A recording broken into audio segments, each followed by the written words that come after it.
बिस्मिल्लाहिर्रहमानिर्रहीम, अस्सलाम वालेकुम। आप देख रहे हैं एम्प्लॉयज़ टीवी। बात करेंगे रिटायरमेंट के बारे में। जी, रिटायरमेंट के बारे में एक बड़ा सवाल था, वो ये था कि क्या हमें रिटायरमेंट लेनी चाहिए या नहीं लेनी चाहिए। मौजूदा जो हालात पेंशन इस्लाहात 1 जुलाई से आ रही हैं, उस हवाले से बड़े सारे लोगों ने ये सवालात किए और कहा कि इसके बारे में हमें सही बताएं। अब कोई बंदा ऐसी ज़रूरत नहीं करता इसका जवाब देने के लिए। वो कहता है जी पहले डिस्क्लेमर लगा दें, कल को हम पे कोई बात ना आ जाए कि इससे नुकसान होगा या फ़ायदा होगा। मैं आपको मुकम्मल इसकी डिटेल आपके साथ शेयर करूंगा, आपको क्या इसमें फ़ायदा होगा या नुकसान होगा। पहले मैं आपको बताता चलूं कि आपको इस हवाले से कि एक आप इसकी डिटेल आप इस पर चेक कर सकते हैं कि इसकी डिटेल क्या है। एक बंदे की बेसिक पे है जी 7,290 रुपये, इंक्रीमेंट शामिल की 7,74,730 रुपये। पहले थी 72,990 रुपये, अब 74,730 रुपये। अच्छा, अब ये देखें नीचे उसने पूरी चीज़, पहले आप इस चीज़ को समझ लें कि क्या आपको इसको फ़ायदा होगा नुकसान होगा। आपको उसी वक्त समझ आ जाएगी, जब इसको आप मुकम्मल तौर पर इसको समझ लेंगे तो आपको समझ आ जाएगी कि आपको फ़ायदा होगा या नुकसान होगा। ये देखें, एक तरफ इसने एक पेंशन निकाली हुई है, ग्रास पेंशन, एक तरफ है ग्रास पेंशन। ये देखें, जो ये वो फार्मूला है जो आम इस वक्त हम इस्तेमाल करते हैं, और ये वो है जो एक आने वाले वक्तों में यूँ समझे कि 1 जुलाई के बाद इस पर अमल होने जा रहा है। तो अब इन दोनों का जो फ़र्क है आपके सामने नज़र आ जाएगा कि इन दोनों में क्या फ़र्क है और क्या फ़ायदा और क्या नुकसान होगा। इससे ही आपको पता चल जाएगा कि आपको कितना फ़ायदा और कितना नुकसान होने जा रहा है। फिर भी मैं आपको बताऊंगा कि आपको कितना फ़ायदा होगा। अच्छा जी, ग्रास पेंशन एक बंदे की है जी 74,730 रुपये। ये फार्मूला लगा के उसकी जो पेंशन ग्रास 65 पेंशन जो परसेंट बनी वो 34,000, और 35% ग्रेजुएटी पेंशन बनी वो 18,300 कुछ रुपये।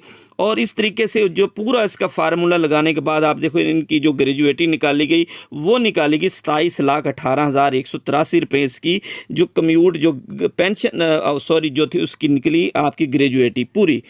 अच्छा, इसमें पेंशन कितनी बनी? 18,309 रुपये। ये पेंशन जो वो इसकी बन गई इतनी 18,203 रुपये पेंशन। अब इसमें मेडिकल और बहुत सारी चीज़ें शामिल होगी तो ये पेंशन बहुत ज़्यादा बढ़ जाएगी। ये तकरीबन इस फार्मूले के तहत ये जो पेंशन है आपकी बेसिक पे के करीब तरीन जाके जो आपकी माहाना पेंशन पहुंच जाती है। लेकिन आप इस तरफ आए ना तो आप देखें, ये पहले तो पिछले जो 36 महीने थे, पिछले 3 साल की थी पेंशन, उनका हिसाब पहले उनका हिसाब लगाया गया जी, ये कुल बन गई जी आपकी।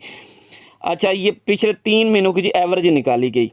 अच्छा, एवरेज निकालने के बाद फिर आपने इस्तेमाल किया उसका फार्मूला कि आपने कैसे इसको, अच्छा इसका फार्मूला इस्तेमाल किया गया। अच्छा, इसके ऊपर आपने पूरा जो है वो बनी 58,377 रुपये। ये देखिए, ये पूरी यानी कि एवरेज जो निकली इसकी 58,377 रुपये जो आपकी बेसिक पे बनी। उसी बेसिक पे पर यानी जो आप इस वक्त आप तनख्वाह ले रहे थे ना 74,730 रुपये, इसकी जो जिस पे आपने निकालनी है बेसिक पे वो 58,370 रुपये 36 महीनों की एवरेज से, और इधर बनी थी 74,730 रुपये।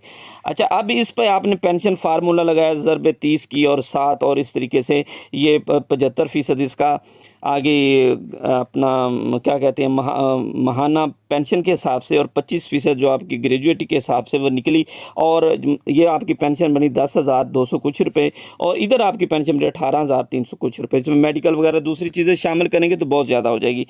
अच्छा, अब आपने ये पूरा जब इसको फाइनल किया तो ये 27,18,000 बनी, ये बनी 15,16,000। अब इसका फ़र्क आया 15,16,000, ये 27 लाख, 12 लाख का डिफरेंस जो आपको टीका लगा।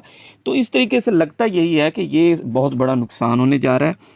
ऐसे मुलाजमीन जिनकी रिटायरमेंट आने वाले वक्तों में मिसाल के तौर पर 1 जुलाई से पहले होती है वो तो लेंगे 1 जुलाई के बाद 7वें 8वें 9वें 10वें 11वें अगले स्केल रिवाइज से पहले अगर आप रिटायरमेंट पर चले जाते हैं तो आपको बहुत बड़ा फ़ायदा होने वाला है।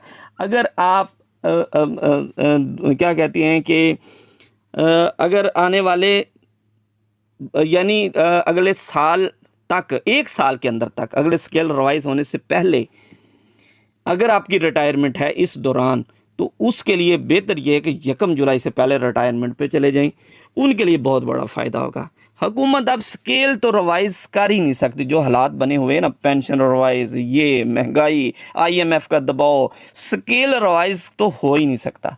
अगर ज़्यादा से ज़्यादा होगा तो आपकी पे में इजाफा कर देंगे 15%, 25%, पेंशन में 10-15% इजाफा कर देंगे, लेकिन जो आपको उधर नुकसान होगा वो लाखों का होगा। इसलिए अगर आपका 1 साल भी बचता है, ये अगले स्केल रिवाइज होने से पहले पहले यकम यकम जनवरी, फरवरी, मार्च, अप्रैल से पहले तक आपके लिए बड़ा ऑप्शन है कि आप रिटायरमेंट पर अगर चले जाती हैं यकम जुलाई से पहले, 2024 से पहले, तो आपको लाखों आपको बच सकते हैं। अगर आप नहीं जाते तो फिर आप लॉन्ग टाइम, अगर आपके 3 साल पड़े हैं, 4 साल पड़े हैं, 5 साल पड़े हैं, तो उसमें आप रिस्क ले सकते हैं। उसमें हो सकता है कि आने वाले वक्तों में स्केल रिवाइज हो जाए, हो सकता है कि आने वाले वक्तों में आपकी प्रमोशन हो जाए, हो सकता है कि ये कानून जो इसको वापस चला जाए। तो इस तरीके से ये आप रिस्क ले सकते हैं 1 साल जिनकी मुलाजमत रहती है। लेकिन अगर उससे ज़्यादा आगे चले जाएं तो 4-5 साल, 6 साल जिनके रहते हैं वो बिल्कुल रिस्क ना लें, वो उनके लिए आगे इंशाल्लाह अच्छी खबरें होगी। लेकिन जिनके लिए कम अरसा रहता है वो रिटायरमेंट पर जा सकते हैं। Thanks for watching.